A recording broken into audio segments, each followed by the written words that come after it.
All right. Welcome to the week 4 lecture for Race, Crime, and Justice. This week we are talking about race and criminal victimization. So we are going to be talking about some statistics. We are going to be talking about some particular groups of people who are directly impacted by the criminal justice system, specifically based on their race. And we're going to talk about a group of people that we teased last week that we were going to be talking about more. But in general, we tend to not include them. So we're going to dive into that today. So criminal victimization.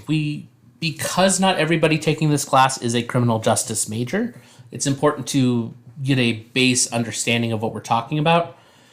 So, criminal victimization, we are talking about the harming of people by conventional crime. Or in other words, being the victim of a crime.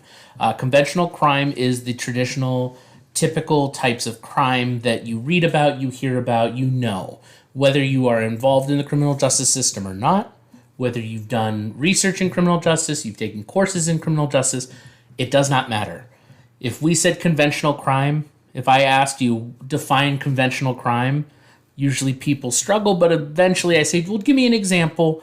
And what we come down to is assault, murder, theft, arson.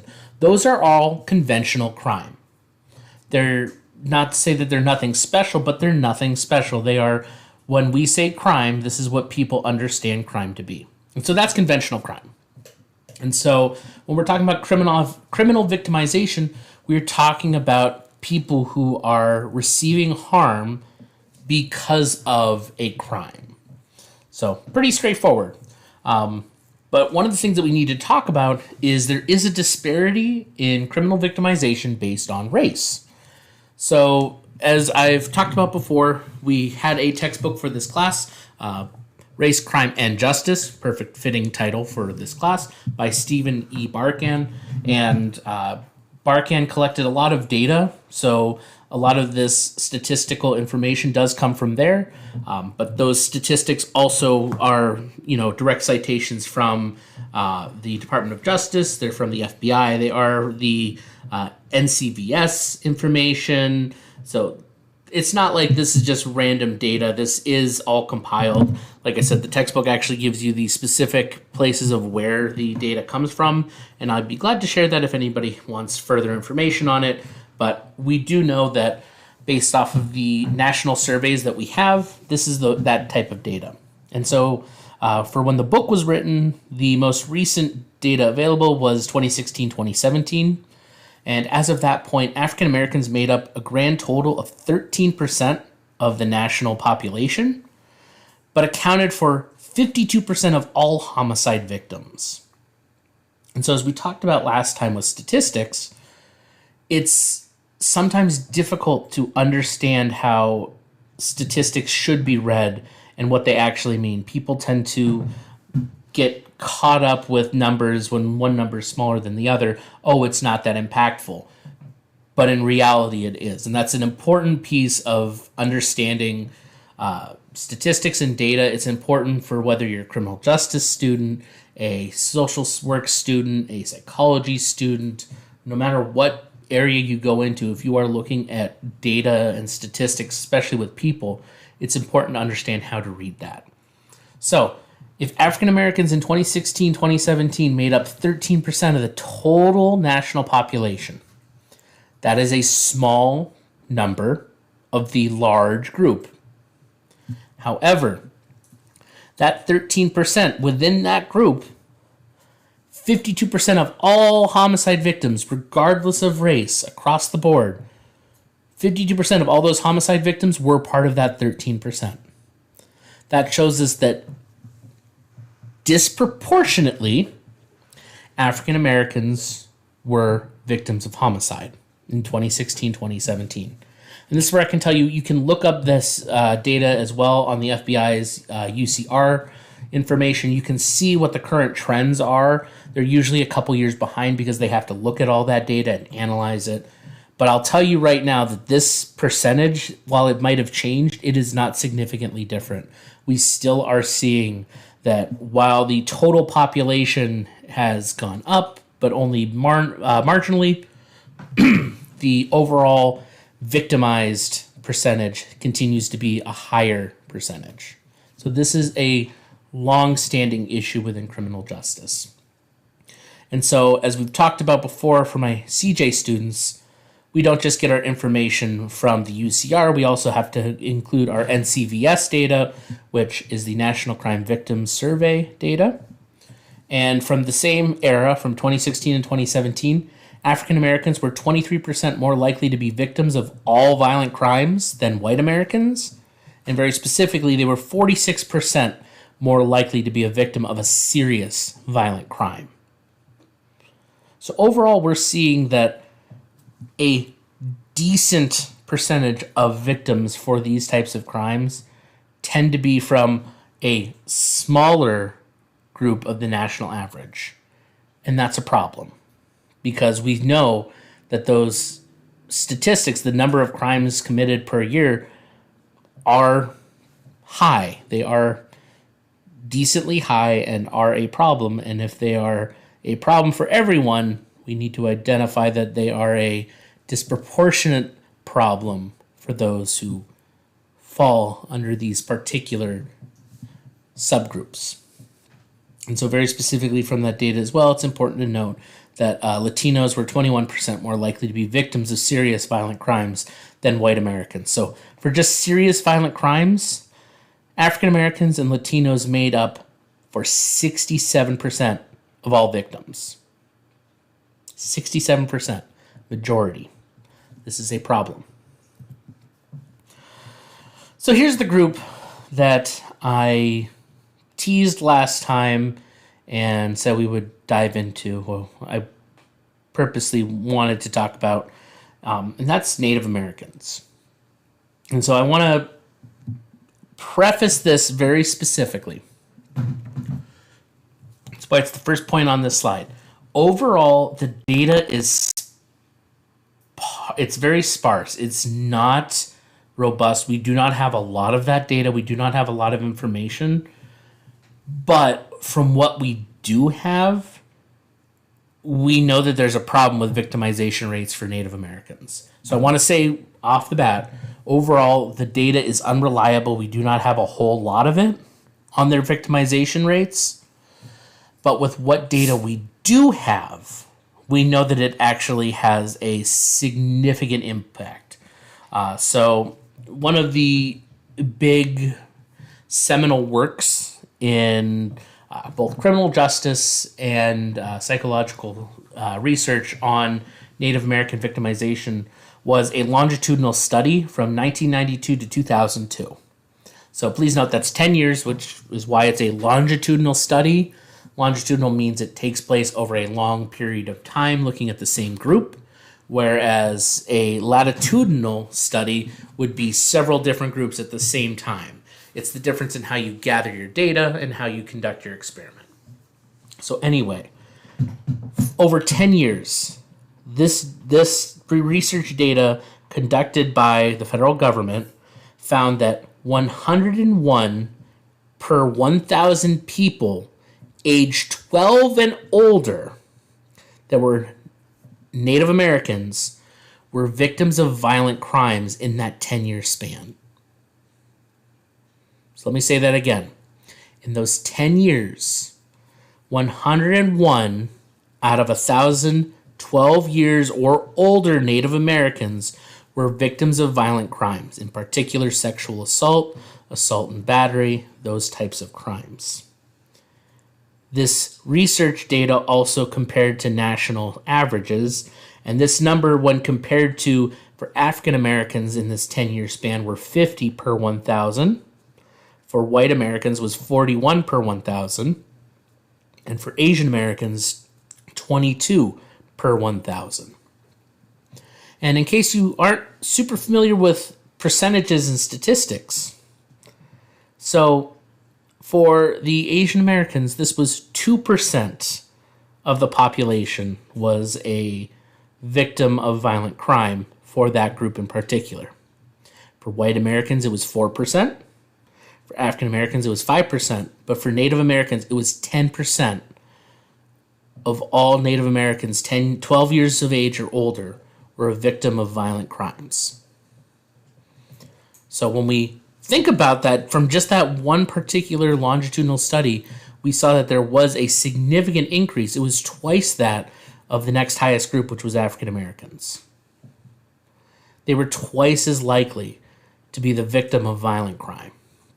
And so this is part of why we say the data is missing. We have so little data, but what we do have shows us a overwhelming problem because of that lack of data. And so the major findings in this data overall, like I said, this is just one part of it, is that Native Americans suffer more interracial crime than other groups. And we're going to come back to that. We're going to talk about that in a second. But it's at this point, I would like to talk about some of the readings for this week. And so if we go to the first reading, part of this was from NBC News. It's from, 2021. And it was an article talking, so very specifically, the title is Native American Women Face an Epidemic of Violence and a Legal Loophole Prevents Prosecutions. And so very specifically, this article dives into a known issue with, in particular, Native American groups and legal jurisdiction. So for my non-criminal justice students, legal jurisdiction is the area where somebody has control over the area and make the rules.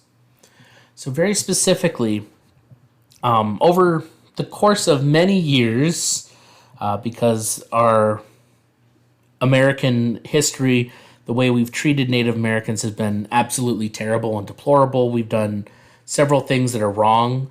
We've wiped out entire tribes. We've reduced several tribes remaining to live on tiny plots of land that once was theirs.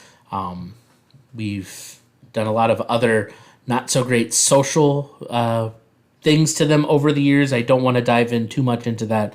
That's a separate conversation in a different class.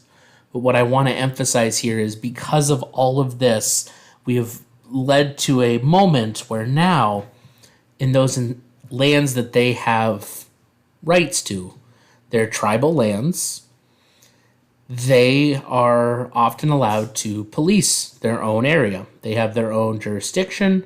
They have their own rights to arrest individuals. But one issue that's from all of this is that they can only charge members of that nation.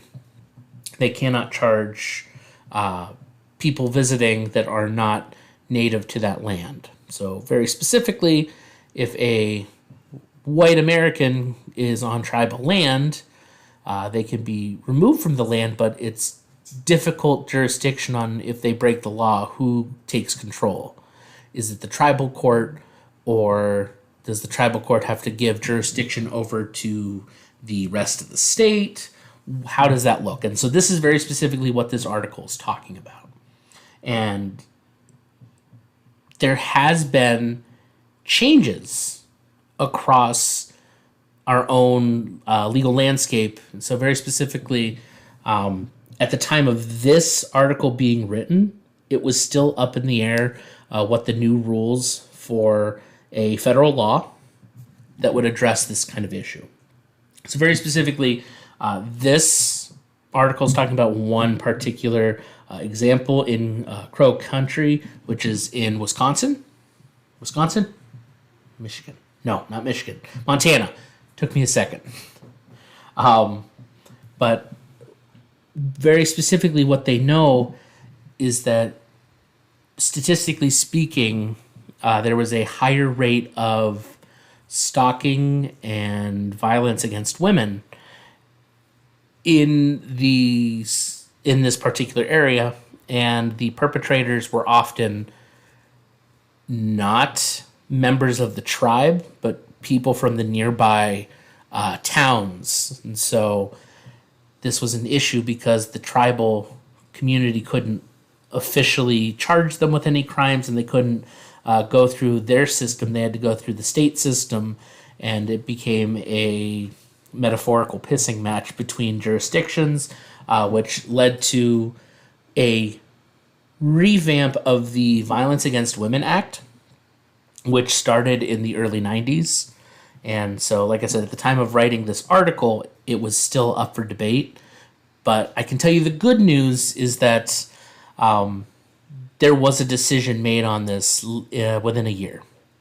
So this article is very interesting, and it does depict some of the important pieces of what's happening in these communities and this underrepresented and untouched information about victimization.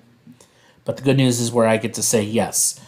In 2022, President Biden actually reaffirmed the Violence Against Women Act with the new pieces, and so this actually has more protections for people who are victims of stalking and things of that nature, but it also allows tribal lands to have say and jurisdiction if a crime happens on their land, even if it's not a member of the tribe. So there has been a change, there has been a positive thing from this, but I wanted to at least bring up this original article and talk about, well, exactly this. This is an issue. We don't have all the information, and when we do, we get little pieces, little bits of information. And when I said, we've done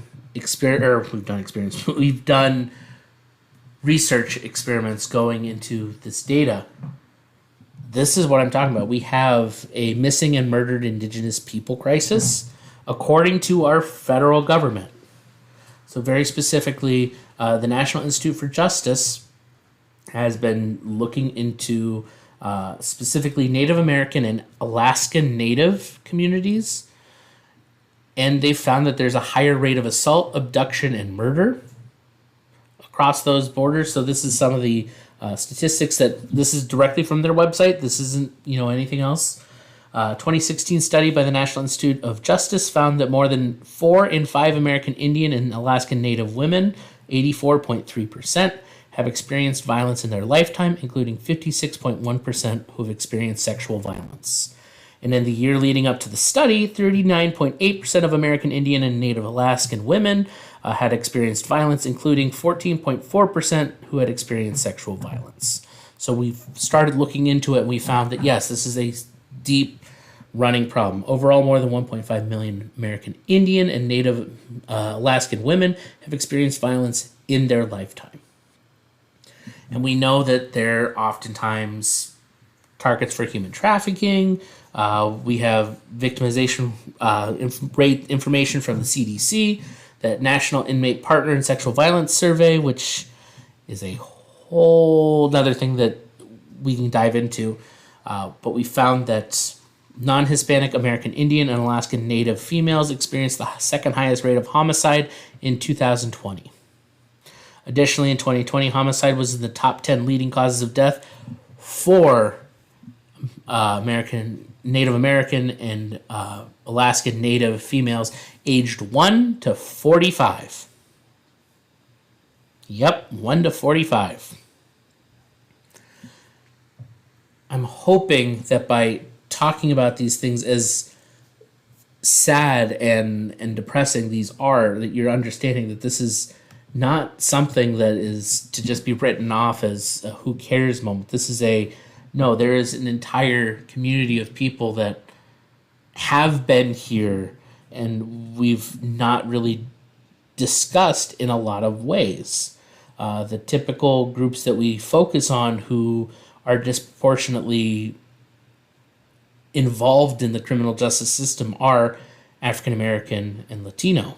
Those are the ones that we tend to focus on. But Native Americans are an entire group that, if I had asked you before this class, who do you think are the nationalities that are most represented in prison, I doubt most of you would have said Native American. It's just the nature of how the American educational system has dealt with those issues and how we still do not talk about them in the mainstream.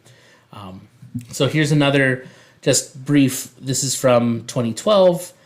This was a overview of several statistical information about violence and victimization for Native Americans.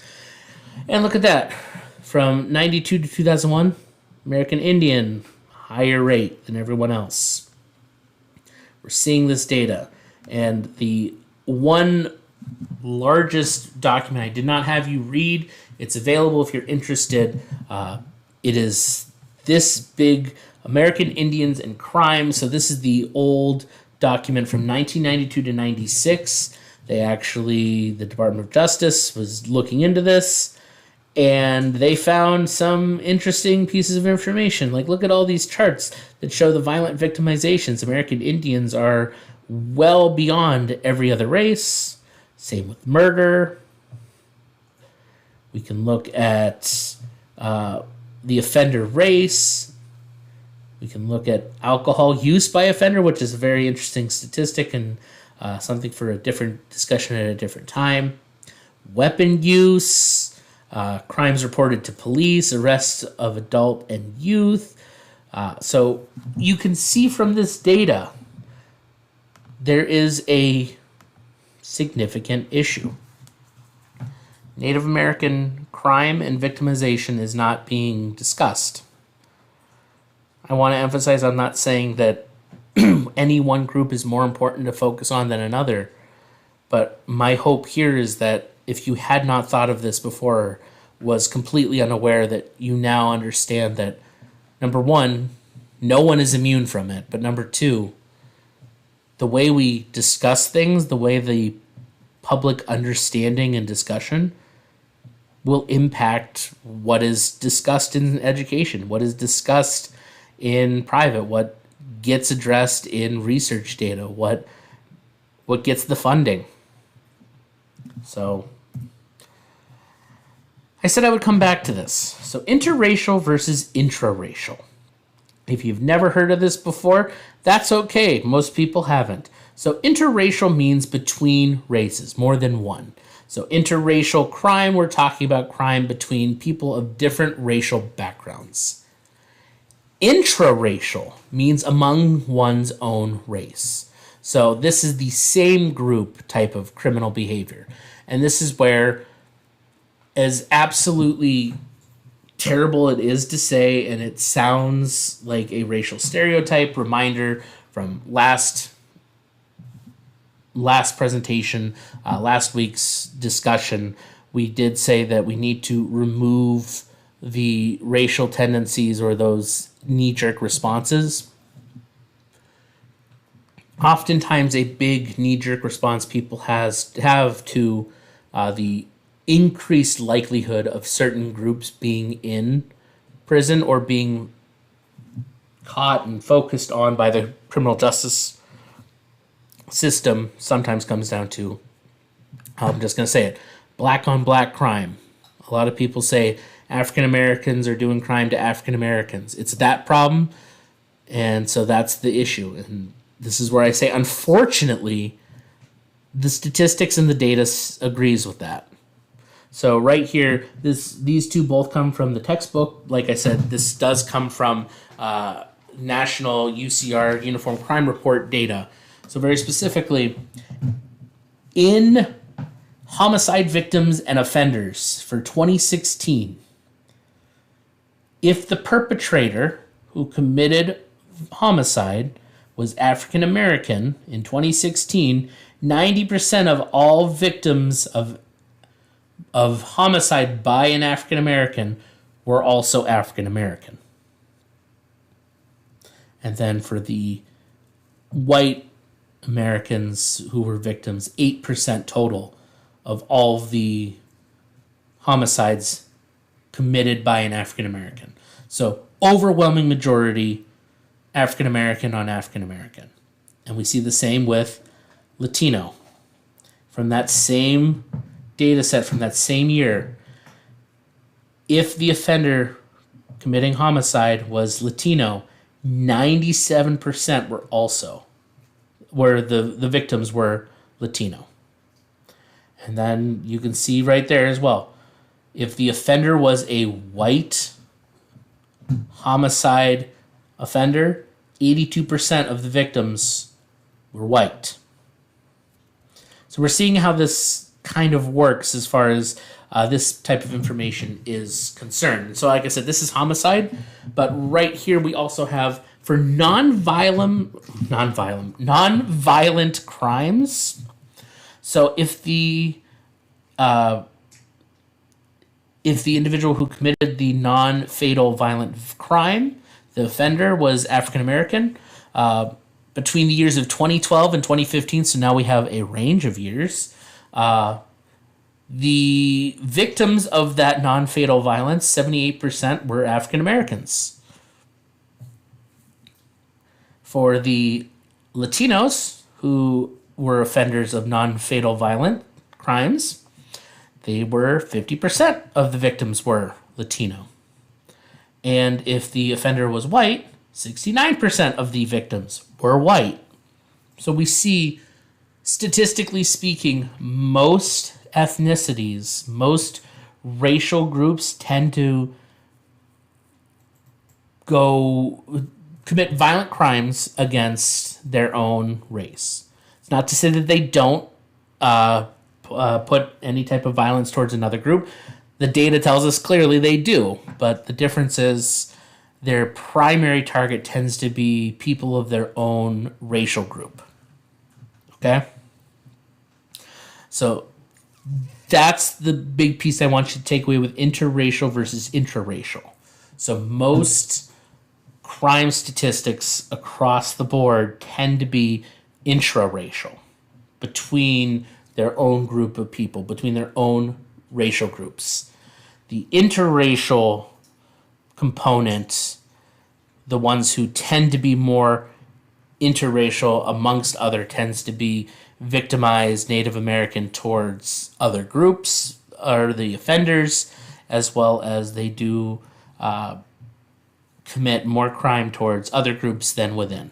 So we do see that type of information, that type of data.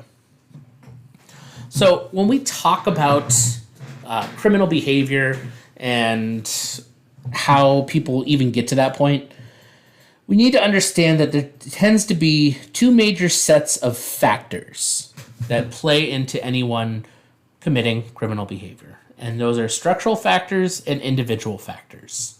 So for any of you who have taken other criminal justice courses, some of these structural factors and individual factors should be like little reminder bells where you're like, oh yeah, I remember talking about that.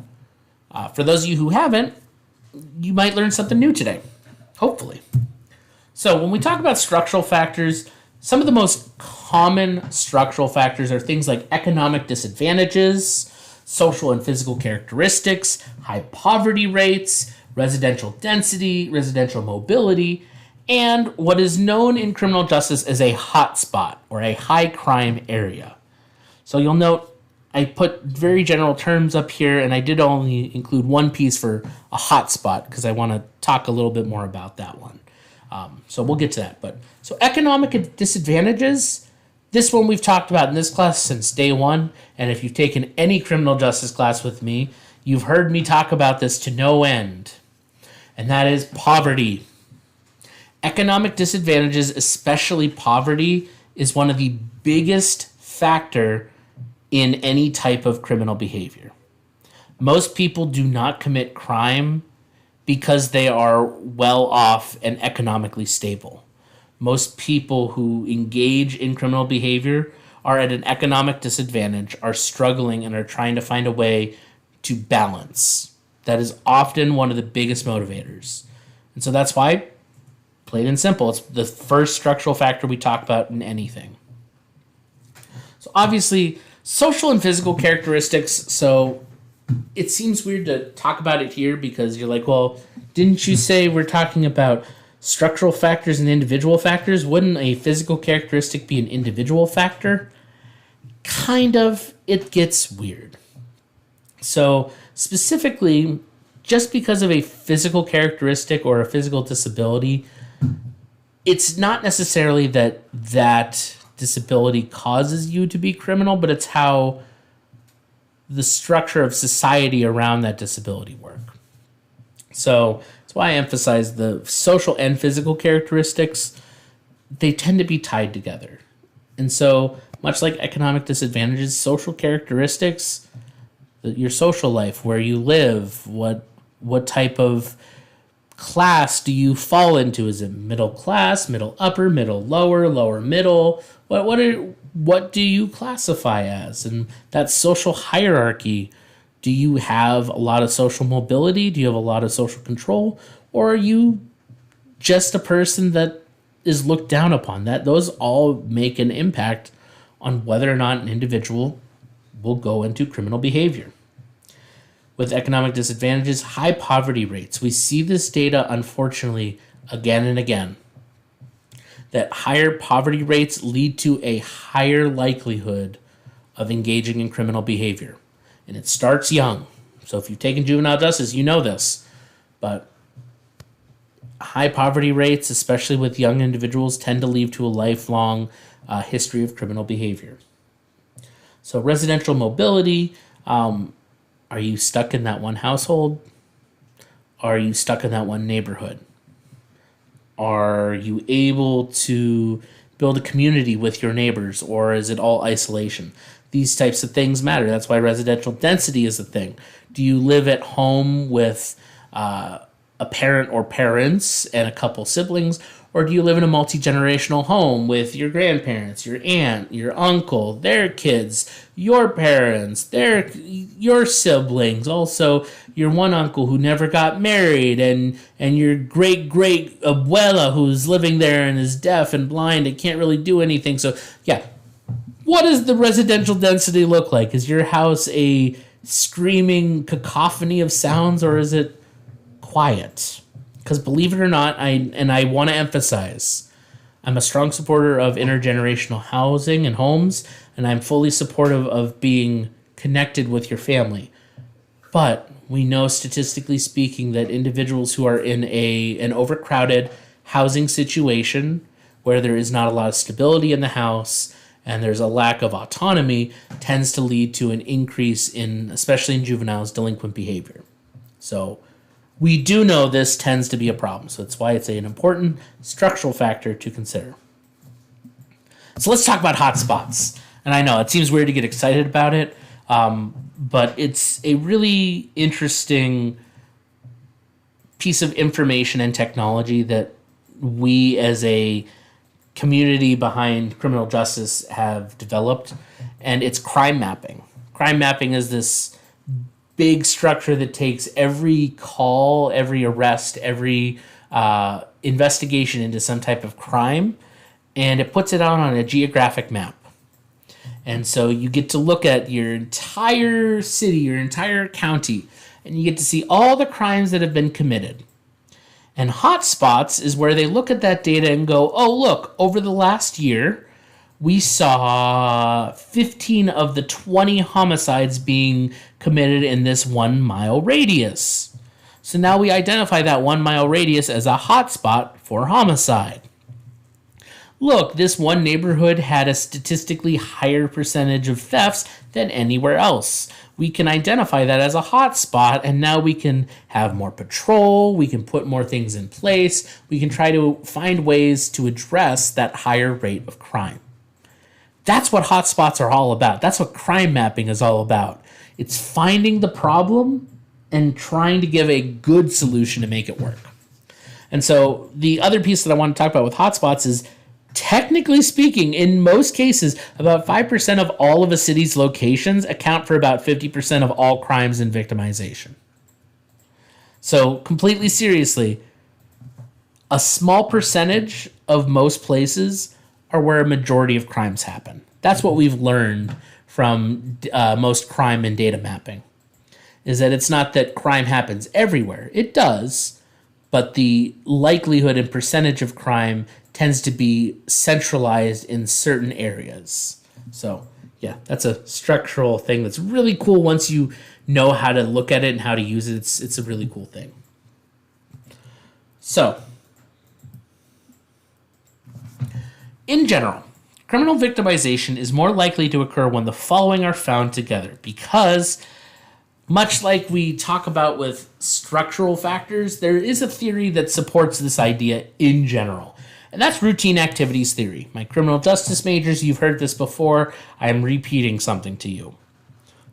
So routine activities theory puts forward the idea that there are three key factors that if they are present in a neighborhood, it is more than likely that crime will occur. We mean a high percentage. And those three factors are the presence of an attractive target for crime, the presence of a motivated offender, and the absence of guardianship. And so what this actually is meaning, other than these words I'm giving you, so the presence of an attractive target for crime, we're talking easy targets, we're talking things that are easily moved, easy to hide, easy to hawk and get money for. That's an attractive target. A motivated offender means that that area already has people who want to commit crime. It's not just, oh, this is a great neighborhood, nothing's ever gone wrong. No, we're looking for actual people that are interested or have committed crime or want to commit crime. And one of the most important factors in all this, and why I say the routine activity series, this is a threefold part: the absence of guardianship. What we know is that when neighborhoods are tight-knit, when there is a sense of respect, when there is a person who cares about the well-being of a neighborhood, whether that be they are constantly reporting to police when things happen, or it's an older individual who stays home all day but monitors the neighborhood, whether it's a regular neighborhood watch program, whatever that might be. If there's a guardianship that is present in a neighborhood, the chances of criminal activity happening there goes down. But when you don't have that, you see a rise. And unfortunately, from understanding routine activities theory, the big takeaway is that environment plays a role in the victimization rates of individuals.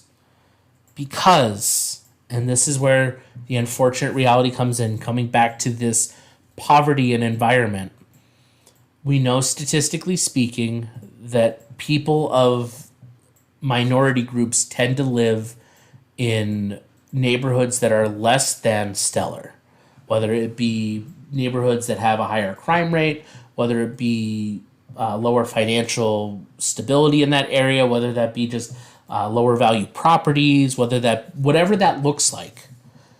We know that that environment is going to play a role into the victimization rate.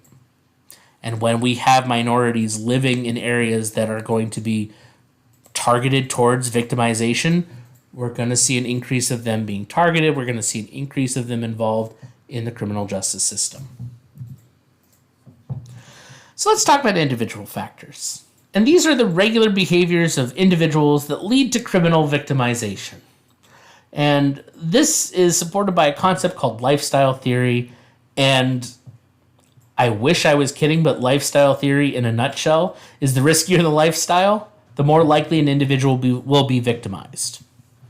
And so I can't say it any simpler than that. The idea here is that if you are actively engaging in behaviors that are a potential risk, if you are choosing to walk down neighborhoods that you are unfamiliar with just because you want to late at night, if you decide that you want to drive around at night with your windows down and a loud engine and you're trying to get into street races, yeah, guess what? Your lifestyle is putting you at risk to be victimized. I want to emphasize, we're not victim blaming here. We're not saying, oh, it's your fault that you did this. No, you made very specific, particular choices with your lifestyle, with how you choose to live, that lead you to be more likely to be victimized. And so really a big component of lifestyle theory and pretty much all criminal behavior is the idea of self-control. And those of you who have taken juvenile justice have heard me talk about this before, and that's this self-control idea. We know that one key human trait that is a major influence on whether or not an individual is involved in criminal behavior is their level of self-control. Those who lack good self-control tend to be more impulsive, acting without thinking of the consequences of their actions, and unfortunately, those impulsive actions can lead to criminal behavior. Whereas those who have a good sense of self-control tend to be less likely to be engaged in behaviors that are risky and that can put them in danger or in risk of committing a crime. And something that is important to mention, because we did talk about the environment, but part of an individual factor that is important and is a large component is social relationships. I've talked about this before in other classes, but no individual is an island. There is no such thing in, well, there is, but it's not a good thing in nature to be a lone wolf. Individuals is not good. Community is an important aspect of human and most animal relationships. And so what we know is that individuals you associate with can put you in contact with potential offenders. The social relationships you have form you. They help mold you as you grow, and it doesn't stop when you reach a certain age. Your social relationships continue to influence the type of person you are. And so when we talk about criminal behavior, if you spend time with known criminals, you are more likely to be a criminal negligent individual, or not criminal negligent, a criminally involved individual. So another factor that's individualized is history of childhood problems. And I'm hesitant to say this only because we've talked about this before. It's not a black and white issue. Just because you associate with people who are criminal does not mean that you yourself are a criminal. And same with just because you have a history of childhood problems doesn't mean you are going to be a criminal. However, statistically speaking, you are more likely to be involved in criminal behavior because of these things. So I want to emphasize that when we talk about a history of childhood problems, the type of problems we talk about are neglect. So very specifically, cases of child abuse and child neglect,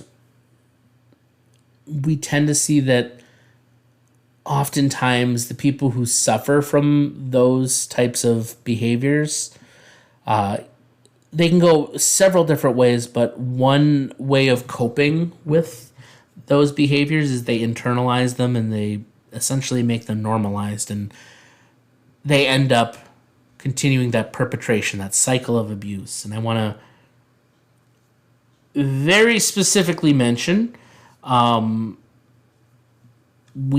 reason we know this is a real issue is a lot of child molesters and individuals who do terrible things to children.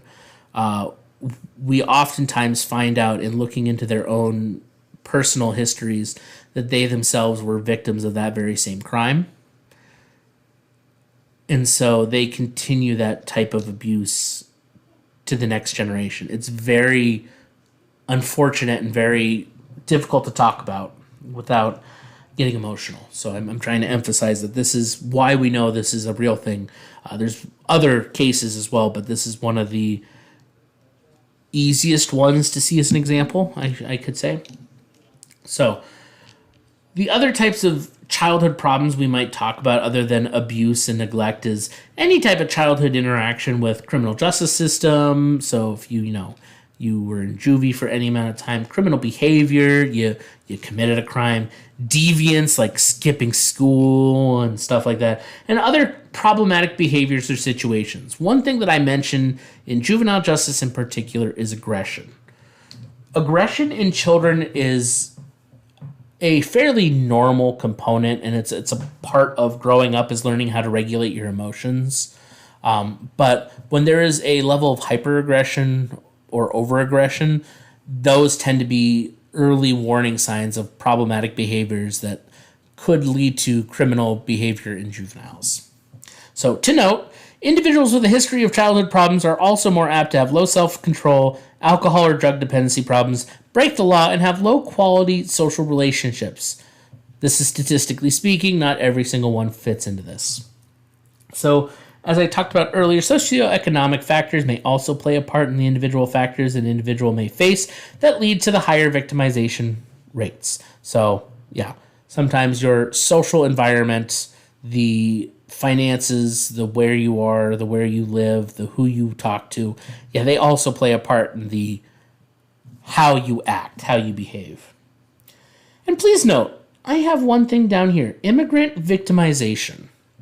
So we're seeing a lot of it right now in our world. And I've had this on even before what's currently happening. So I want to emphasize there is a trend that happens a lot of times, and it's not just in the United States, it's in several countries. But there tends to be a pushback from the native people of an area against any type of immigrant. And oftentimes, children of immigrants and children immigrants themselves tend to be more victimized and targeted than non-immigrant individuals. And this is a real problem, especially in juvenile justice. But we see the trends connect to world and social events. So in particular, this is aging me quite a bit, and some of you were old enough for it, and some of you were not, and that terrifies me. But immediately following the September 11th, 2001 plane strike into the Twin Towers, the World Trade Centers, we saw an increase in anti-Middle Eastern, anti-Muslim treatment. We saw an increase in victimization of those people.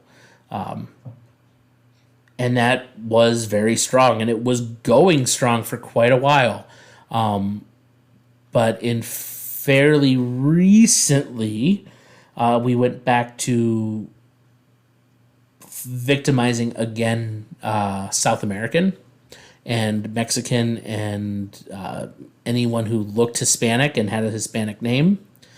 And then the issue happened, I'm trying to phrase this very particularly, the incident in Gaza and Jerusalem and all that. And so we also saw a re-victimization of specifically Palestinians. And so, yeah, this is a very constantly changing, constantly flowing issue. And it's why I wanted to emphasize it separately, because it is an individual factor that, unfortunately, they cannot control. An immigrant cannot control the fact that they do not come from the country that they're in. And they cannot control how people will treat them. And so that is an unfortunate reality. And it's why we do sometimes see immigrant individuals getting involved in criminal behavior, because they are being ostracized and they are being othered and put to the side, and so they are responding. And I want to emphasize, not everybody does that, and a lot of immigrants just try to live.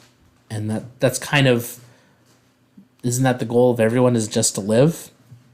But I digress. So regardless of anything else, there are consequences of victimization. And so we actually found that to be a victim, it will cost the victim nearly $20 billion annually in direct costs, and perhaps hundreds of millions more in indirect costs in the criminal justice system, because we have so many victims. Annually, the amount of money that individuals are losing and being involved with continues to grow. Some crime victims suffer from anxiety, depression, loss of self-esteem, substance abuse problems, sleeplessness, suicidal tendencies, social relationship problems, and other such issues. It sounds like a bad medicine commercial on TV, but the reality is a direct consequence of being victimized is a lot of time people suffer from some type of long-term emotional or mental health issue. We also know that there's an indirect victimization felt by relatives and friends of the victim also occurs.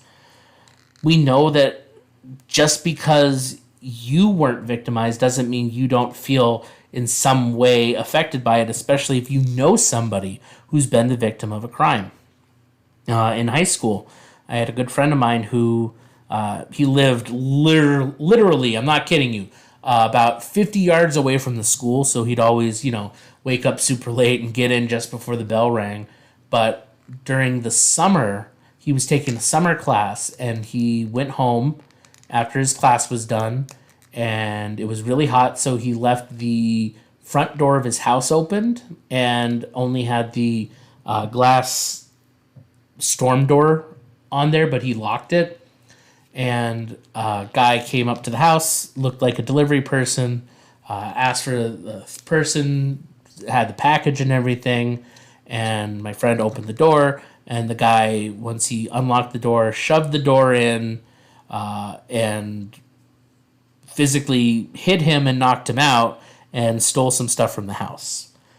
It didn't happen to me, but it happened to a friend of mine. And yeah, immediately following it, I felt like a victim of theft as well. I felt unsafe in my own home. Even though I didn't live in the same neighborhood as him, I felt unsafe. So it doesn't have to be just you. So this is one of those interesting pieces related to juveniles, but children are indirectly victimized when they hear gunshots or see violence actually occurring, as their secondary exposure to violence may impair their mental health and school performance. We definitely know that there is a connection between the common place of violence and violent behavior and gunshots and the desensitization of individuals. So we do know that having consistent exposure to it is not necessarily good. Yes, it desensitizes them to the sound, but desensitizing itself is not necessarily the best thing. We also know that some victims become more likely to commit crime themselves because of their victimization, especially if it occurs during childhood or adolescence. It becomes a modeled behavior. And then victimization can generate fear in whole neighborhoods, keep people inside their residencies, or prompt them to move away. And we know from routine activities, as well as several other theories, that when neighborhoods are unstable and there aren't people that are willing to stay there, you tend to see crime increase. So it's an unfortunate self-fulfilling prophecy there. Anyway, look at that. We got to the end of this presentation. We talked about the readings. So I would urge you, I talk about it in the intro video, but I want to re-emphasize it here. The discussion board for this week, I'm asking you to be seriously self-reflective, and I want you to think about where you grew up and where you lived. Now, I'm not asking you to tell me about if you were ever victimized. That's not what I'm looking for. What I'm looking for is specifically, can you identify some structural factors of your neighborhood or the neighborhood that you were told to avoid? Because that's really what I'm asking you. I'm asking you, when you were growing up, was there an area of town that you were told not to go to? Why? Why were you told to avoid it? I find this is always interesting, especially my Erie people, because depending on what side of town you were born on, you were told not to go to the other side. It's very interesting. So I'm looking forward to seeing what you all post. Anyway, thank you very much, and I hope you have a wonderful day, night, afternoon, midnight, whatever time you're watching this. But I will see you soon.